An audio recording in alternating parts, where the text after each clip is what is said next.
delighted to be here for the first time in Goa for giving a talk. I mean, we often come here for vacations, but this was a wonderful occasion. And it's even more interesting to have Dr. Thomas to give the talk before me, and I learned so much. There is a lot of activities going on in various aspects of new material and new technologies in India, and what I'm going to talk about today is how we can do this in India. We saw that the new missiles, new aviation systems require certain capabilities. They need to be lightweight, they need to withstand very high temperature. So I'm going to do today in front of you, rather than giving all the talks and me talking, I'll work on an experiment with you. Okay? We have a little bit of time, so shortage of time, so we have to do it quickly. But let me try to tell you what is this new technology. This technology today that we are developing worldwide is based on two-dimensional materials or atomic layers. I'll give you an example. You see, what happens many years ago, just mid or late 1800s, early 20th century, people were making machines. The Industrial Revolution started coming in. And those were the time when we started making extraordinary quality and materials, and also tried to find how good they are from looking at new ways of characterizing materials. Okay?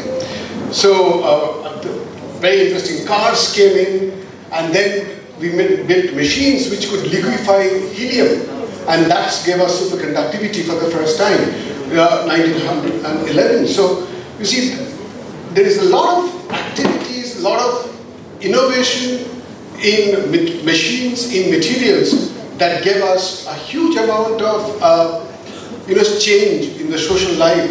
Today, superconductors are used, in MRI machines, the magnetic resonance imaging, which images various parts of our body, our brain. Okay, so all these then started coming in. We started getting better and better material, better and better systems. This is a transmission electron microscope, which was built in 1930s, which could see atoms, individual atoms. Okay, and then you can use scanning electron microscopy. There are a lot of very interesting characterization tools that came in.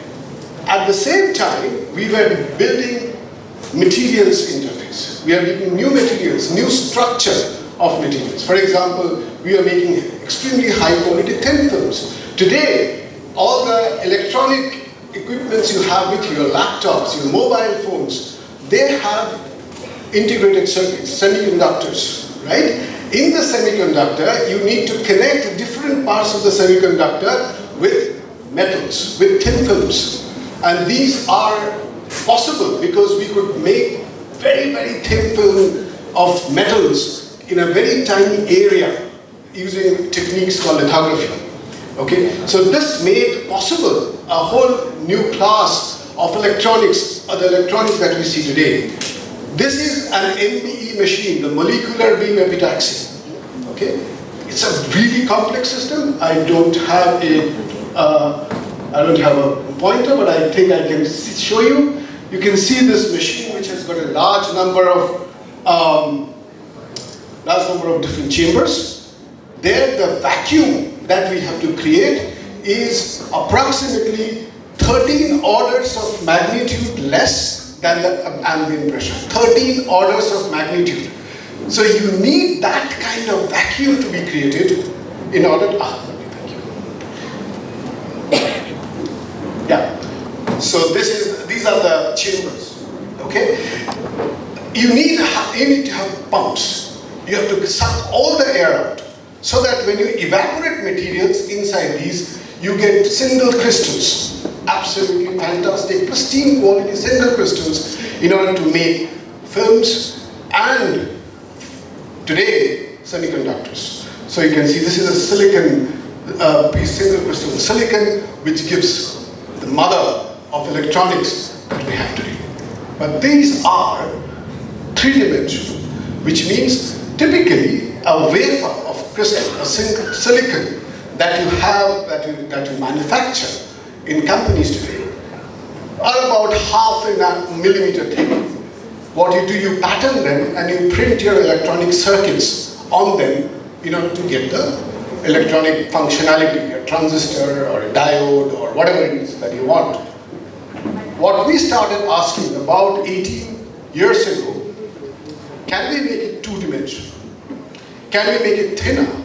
Can we make it so thin that these electronic circuits can be printed on a foldable paper? Can we have papers in our pockets which we can pick it up and have electronic functionality associated with it? Okay, so that's when the world of 2D started. Of course, this one is different classes of 2D. I'm going to explain that to you in a little bit. The 2D world started with coal or graphite. Okay, this is ugly looking black color system. You know, you can buy graphite from anywhere you want in tons. Okay, but the graphite is actually composed of billions and billions of these two-dimensional layers of hexagonal lattice. Okay, this is something like this. Each lattice, the distance is about 1.3 angstroms, and the inside atom-to-atom distance is about 1.4 angstrom. Because the atoms in the plane are closer, they are strongly bound to each other in the plane, but because between two layers the distance is larger, they are weakly bound. As a result, you can take this out and create one individual layer of carbon atoms or a lattice. So this lattice is called graphene. Okay? What's the difference between, say for example, you have graphene and graphite and you have cooking salt, sodium chloride. I'm sure many of you here are probably from chemistry background, so you would know very well. There are different types of solids, covalent, ionic. Okay, the graphite class of compounds are actually what is called van der Waals solid. The reason behind that is that different parts, different layers are connected to each other through a much weaker force called the van der Waals force. Okay, so this is typically the strength between two layers is approximately 1,000 times. It costs 1,000 times less energy to pull out two layers than a cooking salt, sodium chloride, and say other methane or carbon tetrafluoride and so on and so forth. So people tried to make two-dimensional solid for a very long time. They tried all sorts of techniques. They used really fancy equipments. You know, they used a low temperature, they put a machine down in very low temperature, tried to scrape off graphene layer by layer from a bulk solid. Okay, so they tried chemical methods. I'll not go into that, but eventually there was a very interesting technique that was created by Andrei Dime and Kostya Novoselov from University of Manchester, and they came up with a very interesting method. They used what is called mechanical exfoliation. They found that you do not need a massive equipment to take out graphene from graphite and make one layer of carbon atom sitting on a substrate. Okay, so you just need what is called a method of exfoliation, which, by the way, I'm going to demonstrate in front of you today, and that was the purpose. You can see how. All right, let me see. I need a piece of paper.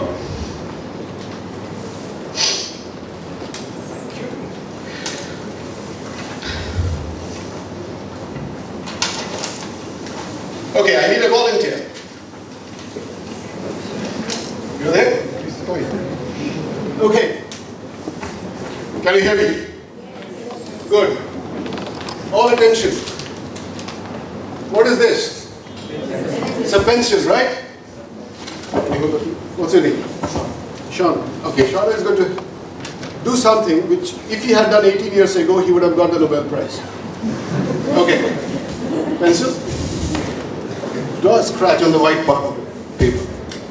You have to make it deeper.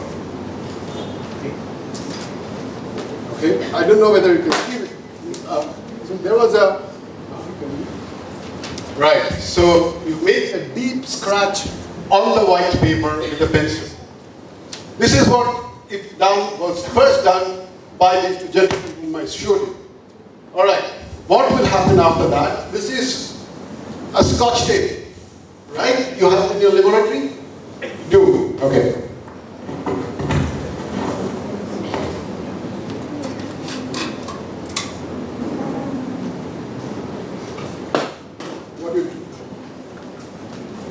What do you do, sir?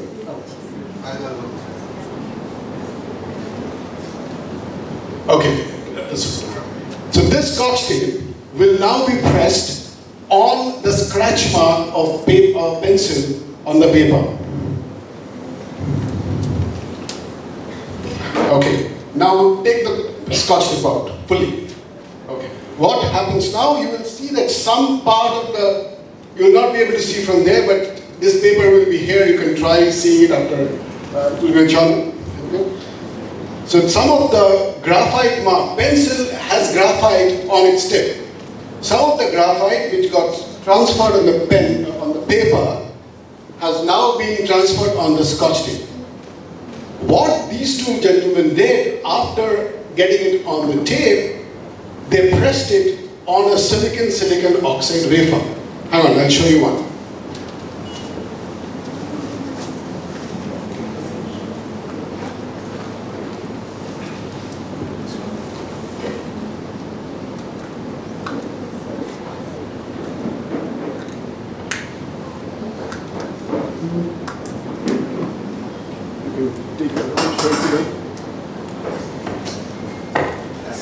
Yeah, you can just send it across. So you will see that there are small squares of about the small squares of 5 millimeter by 5 millimeter, which is how the silicon oxide wafers look. So if you now do something, is that press this scotch tape on the surface of that silicon oxide, you will, and take it under the microscope, you will see something like this. Yeah. So you can see, all you have to do is go to your laboratory and do this experiment, and it should be possible. So you will see something like this on the silicon oxide surface, done precisely this way in the laboratory 18 years ago, and that's how simple separating one individual layers of carbon atom was from bulk graphite. So the lesson that teaches us that in our laboratories we can do experiments in a way that doesn't require very large equipment. We can all do and innovate. The whole purpose was the innovation. Okay? What they did, you can leave it here.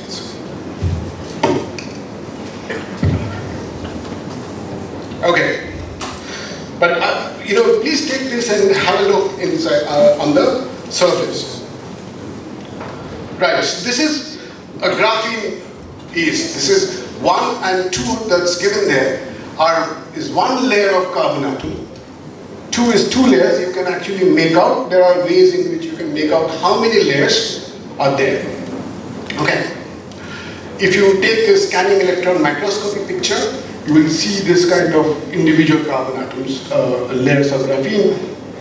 What we do after that is that we create electrical contacts, because graphene can conduct electricity, and it becomes a wonderful atomic system to act as what you call a field effect transistor. So this paper was eventually published in 2004 and got the Nobel Prize for these gentlemen in 2010. Okay. What they did actually is quite nice, because it completed 3 different allotropes of carbon. For example, Harry Kroto got the Nobel Prize on discovering fullerenes. It's like a big ball of carbon atom. Okay, so this was fullerene. Then it was carbon nanotubes. So Itzima didn't get the Nobel Prize, but got the carbon prize for carbon nanotubes. It's like a single rolled up sheet of carbon. Then we have graphene in 2010.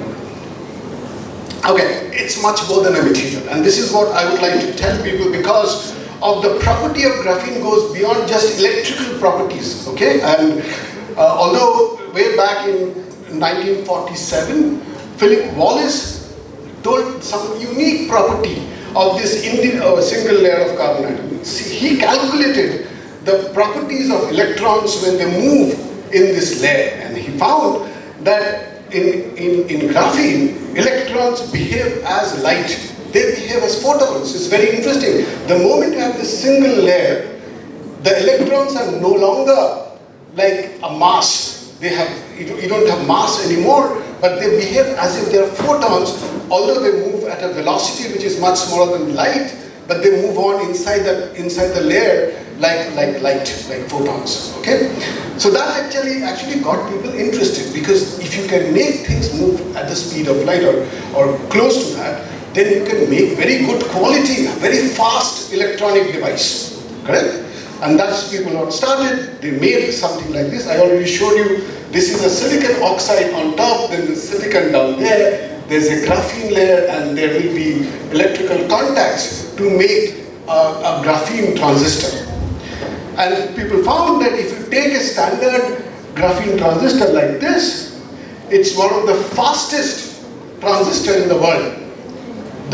Typically today, if you take a look at the electronic device, electronic transistor, when you buy a computer, you have transistors, and they say how fast the computer works. So that depends on how fast the transistors work. The transistors can go at 100 gigahertz, 200 gigahertz. In case of graphene, it is in principle possible to make graphene at 1 terahertz, which is about 1000 gigahertz. And the reason behind that is that electrons in graphene can move much faster than a standard silicon. So this is how a silicon-based transistor looks like. Okay? So if you are looking for fast transistor of tomorrow, then graphene probably is the key. And so this is a typical example. This is how 500 gigahertz frequency was demonstrated, but in principle it can go about 1000 gigahertz for a graphene-based transistor. Okay, but as I said, it's a wonder material. Graphene is just one atomic layer thick, so it's completely transparent. Light can go right through it, but it can conduct electricity. So if you ask yourself now a question, where can I use it? I can use it on solar panels. See, today solar panels are where the light has to go through to hit the semiconductor to generate electricity.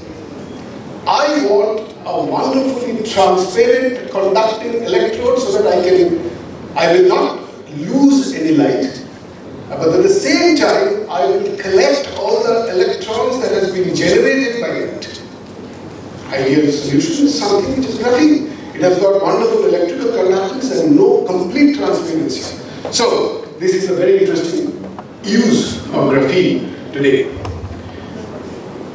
It's the hardest material known, and this is why graphene is such an important material for aviation, for missiles, as composites. I will probably come to that in a little later if I get time. But also for ballistics. You see, the distance between carbon atoms in graphene is critical. It's very small and it's extremely hard bond. As a result, breaking graphene is extremely difficult. If I convert the strength of graphene, which is just about one atomic layer thick, to the equivalent thickness of steel. You know, we all think steel is the hardest. If I think about steel of equivalent thickness, graphene is nearly 200 times stronger than steel itself. And that's because of the carbon-carbon bond distance. Okay? As a result, what happens, graphene composites are used in ballistics to stop bullets. This is something which, for example, the helmets of the soldiers, we have to have a stronger capability of stopping the bullets to save our defense personnel. So we would like to create composites which have infusion of graphene which can stop the bullets much more effectively. There are ways of calculating how the efficiency are. So that's one of the unique property of mechanical type using graphene. Okay. So where we use graphene today, and this is amazing, one single material has been used now, as I showed you earlier in electronics. It has got the highest thermal conductivity that is known in nature. We all say, what is thermal conductivity? You hold a piece of metal, you heat up on one end, you suddenly feel warm, right? Because the heat has gone from one end of the material to the other end, and your hand is feeling hot, and you quickly drop it, correct?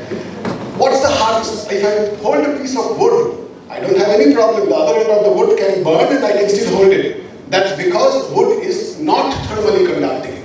It's a thermal insulator. But if I hold a piece of copper or a piece of metal and I heat up one end, I will not be able to hold it because the heat will come to my side and make it very hot and I can't hold it anymore. So high thermal conductivity means that the heat can flow very easily from one end to the other, correct? So graphene, normally copper, silver, gold, these are material of high thermal conductivity. Turns out graphene has got thermal conductivity which is at least 10 times more than copper, silver or gold. Which means there is extreme interesting functionality in thermally conducting composites. Graphene can be used. Think about where you can use it. For example, if I can put graphene on the piece, on the floor, and I make the flooring thermally conducting, I'm in a cold country. I heat up one corner of the room, my entire room gets heated up. So this is where the innovation comes into play when it using graphene for various applications. All right, battery, for example, we heard about batteries. Graphene has, because it's a single atomic layer thick, it has got extremely large surface area. And the supercapacitor car batteries are now implementing graphene as an anode material, which is very fast charging and supercapacitor properties. I already told you about the ballistics. Because of the mechanical strength, it can be used in various applications of light and strong composites, aircraft wings, for example. It's 100 times more efficient than steel. Nearly 90%, 98% transparent. So solar panels and light modulators, these can also be used. This is a very interesting experiment, or very interesting property. Because of the strength of graphene, imagine where you can use it. People have used it in concrete, and they have found significant enhancement of concrete strength by putting an amount of graphene, infusing in concrete material in making buildings. Almost 400%, 4 times increase of graphene, of the concrete by infusing a little bit of graphene in it. These buildings, for example, typically have 10 years. After that, you see the cracks coming up. Imagine now a stronger building which will last much longer. So in some sense, you slowly make more efficient and more durable structures if you have got graphene with it. Okay, beyond graphene, there are now many. After 2004, over the last 18 years, new materials have come up. So there's a significant number of new materials which are of similar properties. But there's a huge scope of research in this area, because we have theoretically predicted there are at least 1,825 such materials that are there, which probably will be very interesting to take a look at from their, these kind of unique properties viewpoint. For example, one material which was developed by Andros in Switzerland is called molybdenum disulfide, and that is a wonderful post-silicon electronic component. Many people are saying that today silicon is the most important electronic material, but silicon cannot be made any smaller. We already, in a single chip, we have 10 billion transistors. And the length of each silicon transistor has already reached 5 nanometer, which is approximately 125,000 times less than the strand of a hair. Okay? So silicon cannot get any smaller anymore. And there are new problems that is coming up with silicon scaling down. This entire electronics, $24 trillion in electronics industry is suffering because we have reached a point where we cannot make any smaller transistor. So now these new classes of material have come up, which are atomically thin, and they can do the same thing at a much smaller scale than bulk silicon, which is about, as I showed you earlier, about 500 micrometers or half a millimeter or thicker. So I'm going to skip this. So what we have been doing, this is something which you should say, that we have been having fun with these 2D materials for a very long time in India. So graphene was first discovered in Manchester. Molybdenum disulfide, which is a key element for semiconductor electronics, was discovered in École Polytechnique, that's in EPFL in Lausanne, in Switzerland. We were trying to put them together, these two, and try to ask question, okay, what happens if you start making new materials which doesn't exist in nature? See, graphite, molybdenum disulfide, there are many 2D materials already exist. The question that we asked ourselves is, can we put them together? Can we mix and match? How do we do that? And this is something, here's a video. Suppose I want to make a new solid in which one layer is graphene, other layer is some other material, then again graphene, and you have fun, you have a new class of materials. Okay, so this is a typical example of how you make something like this. Okay, this is what we want. This is what we want to engineer. Okay. Or this. Okay, so we start with the head of something and leg of something else. Then we can ask the question, okay, great, I mean this is great fun to have in the lab, but what good it is? I mean, is it something which is useful? Why can't we work? How do we, or what do we do with it? It turns out that this completely artificial structure using 2D material or 2D solids can do something that no material individual can do. So there's something called an emergent property. Keep this term in mind, emergent.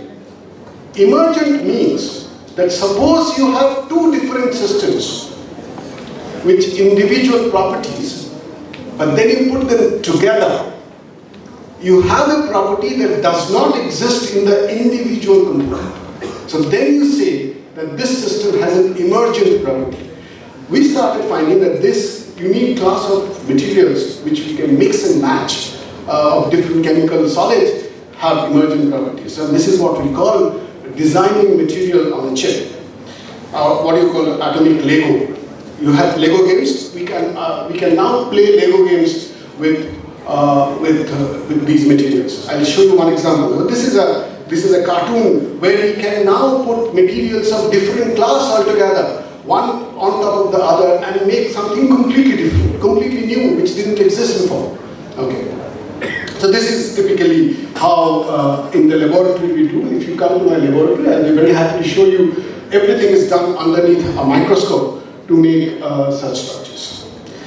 Okay, but as I told you, so you can ask the question that, hey, why are you saying all this? What's the use of this? So it turns out that, I'll give you a very quick example. If I put a graphene layer on molybdenum disulfide layer, it is today the most sensitive detector of light in the world.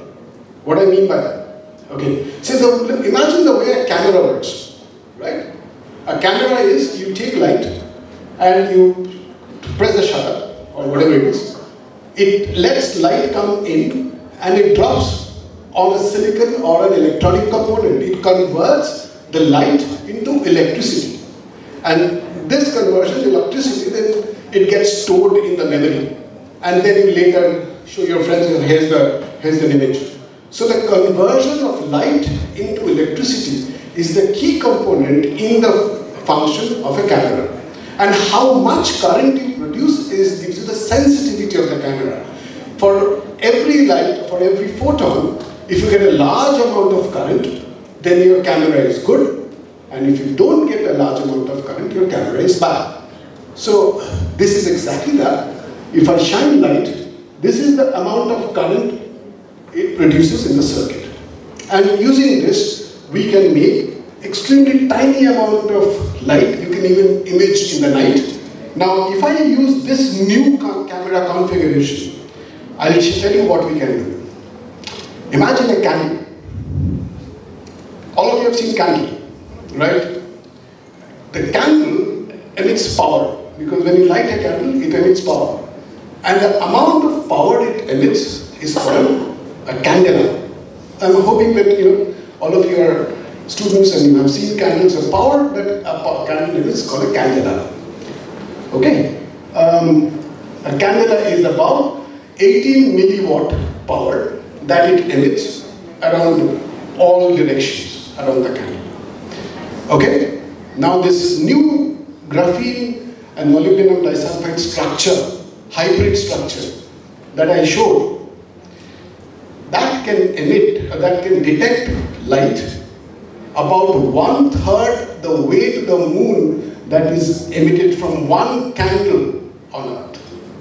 So that is the sensitivity of such kind of new directions of making materials or hybrids. So this is way beyond existing technology based on silicon. Our cameras in the phones now are usually made from silicon, but with this two-dimensional material, two-dimensional structures, we can achieve purpose, we can achieve functionality. That's way beyond that of silicon. Okay, so that's where the technology comes into play. Okay, I'll probably speak about 5 more minutes. So, 2D roadmap, where are we going with it? What kind of applications with these kind of two-dimensional systems that we can create? For example, the composites probably are the first. Okay, I'm sorry, I think this will be too small for people sitting all the way back, so I will not spend too much of time on this. Composites, I told you, because they are very strong, they are very durable, they are chemically very inert. Many of the two-dimensional materials are chemically very stable. So you can actually use them quite nice in very diverse conditions. Okay? Energy, we need batteries, for example. We can put these materials in batteries and make them supercapacitors, super batteries, very fast charging. We can have them in photovoltaics, we can have them in fuel cells.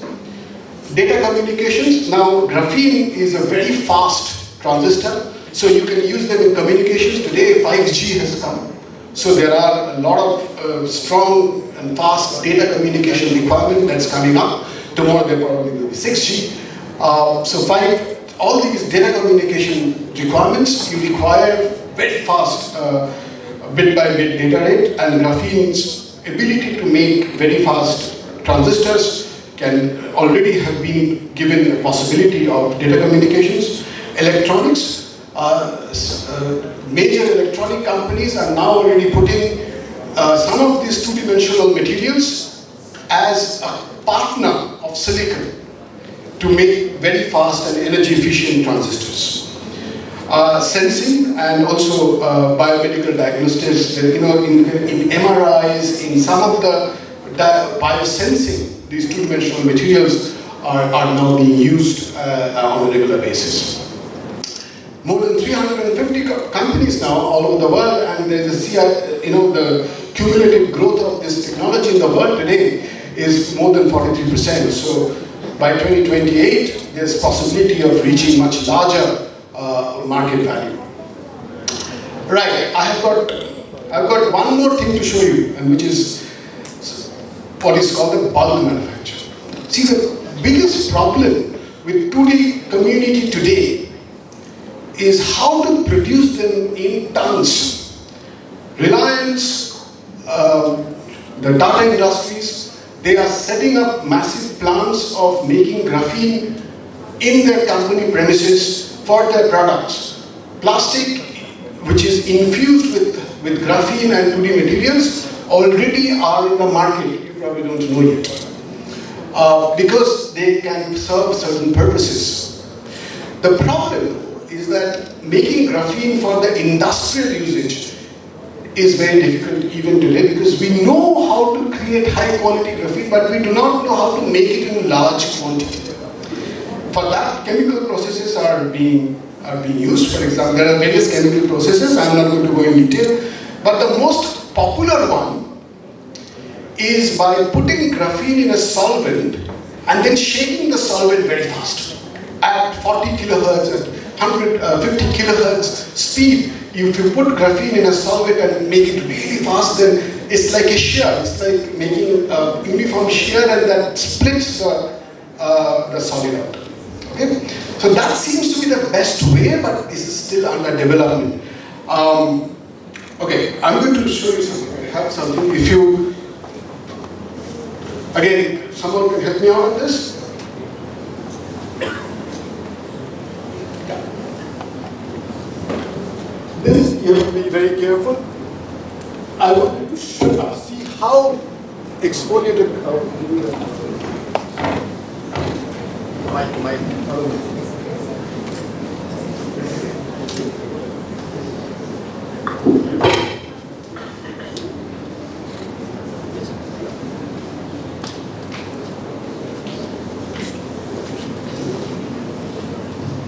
Okay, you have to handle it very carefully. Okay, I've got a small container with graphite converted to graphene and dried and put inside a dabba. Okay, this is how normally you will get it in market, and you will put it inside whatever you want to mix it with. Is a polymer.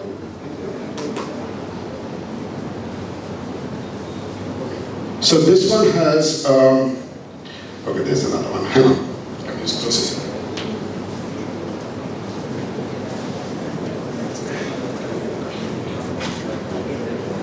So normally what happens is you make these materials, you make the powders of it, and then you dry it. When you make dried powder, they come together. When you want to use it in an actual application, you want to put water or put other solvent. Yeah, this is nice. So this looks like just a powder. It will not be very, it's a white powder of boronite, right? It's written over here, okay? You guys can take a little bit distance because these are not bare powders. These are much lighter than standard powders because these are just about 1 to 5 nanometer. Typically, when you see talcum powders, they are particles of more than 300 micrometers or about 20 to 100 micrometers diameter. Compared to that, this is 5 nanometer. So much thinner. Although it looks similar, but thinner. And the diameter of these, so it's like, imagine like a large number of discs. Okay, so these are discs of 5 nanometer or so, and about 1 to 10 micrometer in diameter. You can look at it and send it to your friends. But take a distance because these are so light, they can come in. It's not toxic, but it's better not to inhale it. Okay, you can slowly send it across to your friends. Right, final slide. What can we do with it? We can make serious impact on smart textiles, food packaging, flexible displays. As I said, application is, it could be very high strength in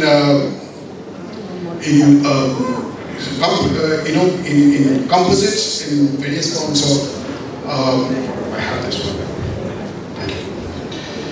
In water resistance. One of the important properties of that powder that is going around is if you put it on a surface, it becomes hydrophobic.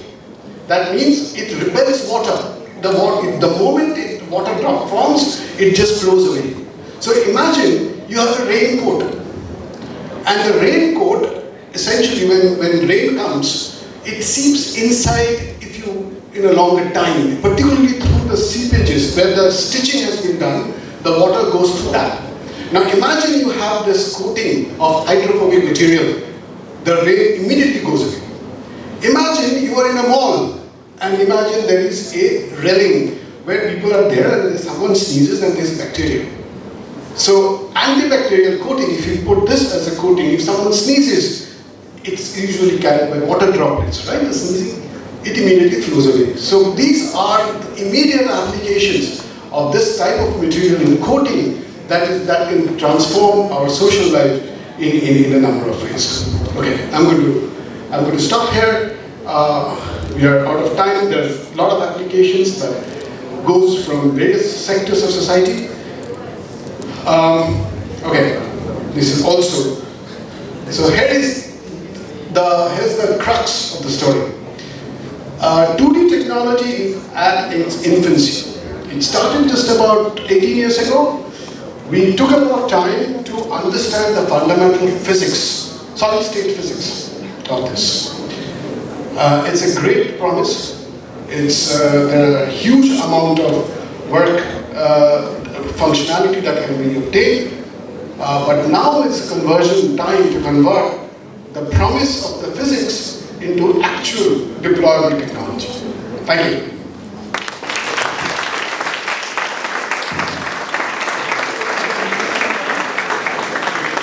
Thank you, sir. A few questions to go. Sure. The first question is, what is the scope of VLSI using graphene in India? Okay. That's a very learned question. So India has recently announced its semiconducting mission. It's one of the $8 billion industry that's probably going to come up very soon. Graphene, probably not, but other 2D materials have a very strong possibility of getting integrated in an electronic device. And one of the possible candidate is tungsten disulfide or tungsten diselenide. They are one molecular layer thick, and they probably can be integrated in various.